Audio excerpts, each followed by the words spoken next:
प्यारे दोस्तों, guidance corner में आपका स्वागत है। आज का हमारा विषय है एसएससी जीडी कांस्टेबल की परीक्षा के बारे में आपको जानकारी देना। इससे पहली वीडियो में हमने 10वीं की योग्यता के आधार पर जो जो नौकरियां आप ले सकते हैं उनके बारे में आपको जानकारी दी थी। ये उसी की अगली कड़ी है। एसएससी जीडी कांस्टेबल क्या होता है आप जानते हैं। हमारे देश के जितने भी अर्धसैनिक बल हैं, जैसे सीआरपीएफ है, सीआईएसएफ है, एसएसबी है और बीएसएफ है, उनमें कुछ सालों पहले तक अलग अलग परीक्षाएं आयोजित की जाती थी। लेकिन अब फिलहाल की स्थिति ये है कि एसएससी यानी staff selection commission GD constable के लिए समय समय पर एक संयुक्त परीक्षा आयोजित करता है और उस परीक्षा को जो लोग पास करते हैं उन्हें हमारे देश के अर्धसैनिक बलों में नियुक्ति दे दी जाती है।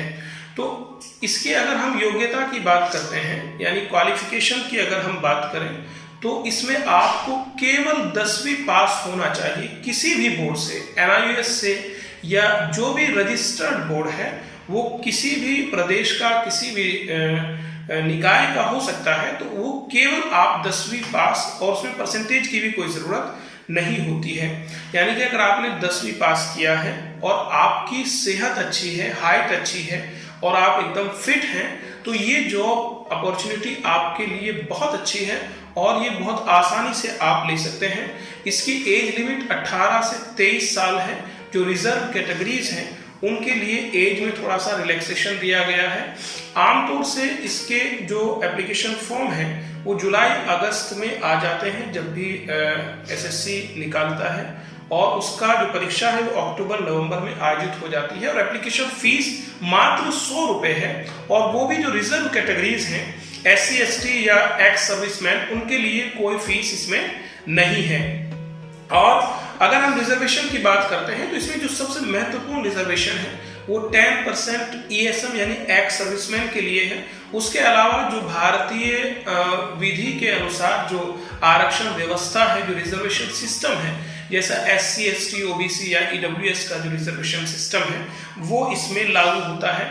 और सिलेबस इसमें 10th क्लास तक का सिलेबस होता है जो आपकी स्क्रीन पर चल रहा है। और अगर हम जनरल अवेयरनेस या जीके की बात करते हैं तो वो भी जिस साल ये परीक्षा आयोजित हो रही है उस साल का जो जनरल नॉलेज है, सामान्य सा जो ज्ञान है, वो आपको तैयार होना चाहिए, वही आपसे परखा जाएगा।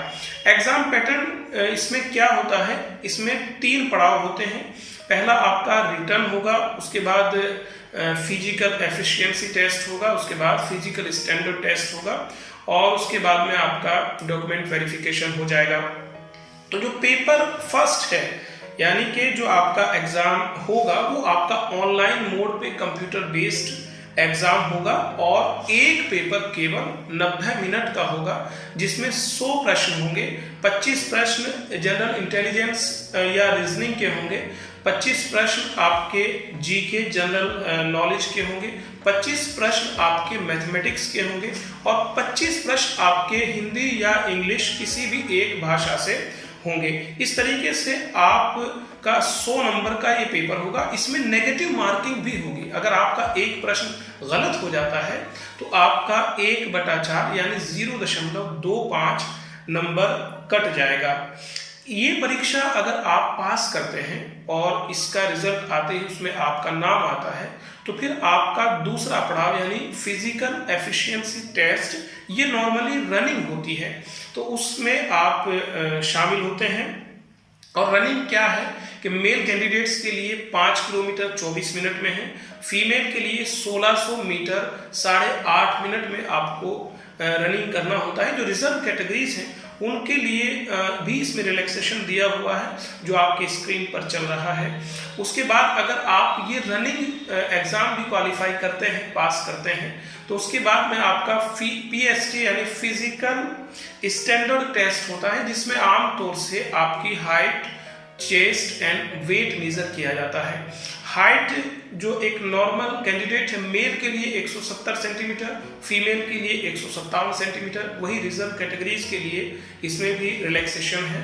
और चेस्ट की अगर हम बात करते हैं तो 80 सेंटीमीटर विदाउट एक्सपेंशन और अगर आप फुला लेते हैं तो 5 सेंटीमीटर का उसमें फुलाव होना चाहिए।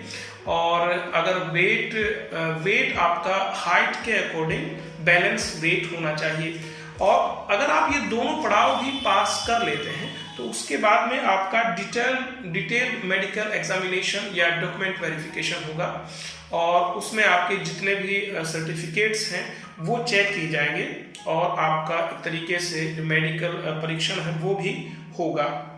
अगर आप ये पड़ाव भी पार कर लेते हैं तो उसके बाद आपको फाइनल मेरिट बनेगी, और फाइनल मेरिट में आपका अगर नंबर आ जाता है तो उसके बाद आपको जो भी ऑनलाइन फॉर्म अप्लाई करते समय आपने प्रायोरिटी भरी थी, यानी इसमें आपसे प्रायोरिटी ली जाती है कि आप एसएसबी में जाना चाहते हैं या आईटीबीपी में जाना चाहते हैं या सीआरपीएफ, सीआईएसएफ या एनआईए, जो भी पोस्ट हैं उसमें अगर आप जाना चाहते हैं, उस टाइम आपने जब एप्लीकेशन फॉर्म भरा था उस टाइम आपसे ये जानकारी ली गई होगी। तो आपकी रैंक यानी आपके मार्क्स और अवेलेबिलिटी ऑफ सीट्स के आधार पर आपको वही पैरामिलिट्री फोर्स यानी अर्धसैनिक बल दे दिया जाता है जो भी आपने एप्लीकेशन फॉर्म अप्लाई करते समय भरा था। एक बहुत महत्वपूर्ण बात यहाँ एनसीसी कैंडिडेट्स के लिए है।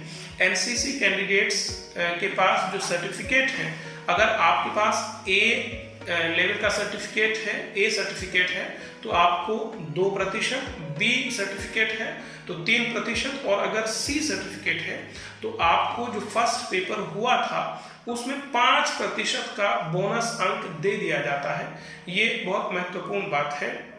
अगर आप इस तरीके से फाइनल मेरिट में आप सिलेक्ट हो जाते हैं तो आपको ज्वाइनिंग दे दी जाती है। इसमें जो तनख्वाह है, सैलरी है, वो लगभग 27-28 हज़ार होती है।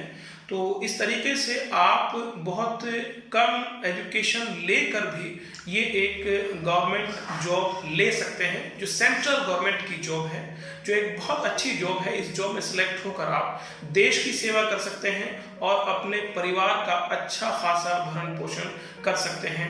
अगर ये वीडियो लगता है कि आपके लिए फ़ायदेमंद है तो इसे दूसरे स्टूडेंट तक, नीडी स्टूडेंट तक पहुंचाइए, यानी शेयर कीजिए। और इस तरह की दूसरी गाइडेंस से रिलेटेड वीडियोस देखने के लिए इस चैनल को सब्सक्राइब कीजिए। बहुत बहुत शुक्रिया। जय हिंद।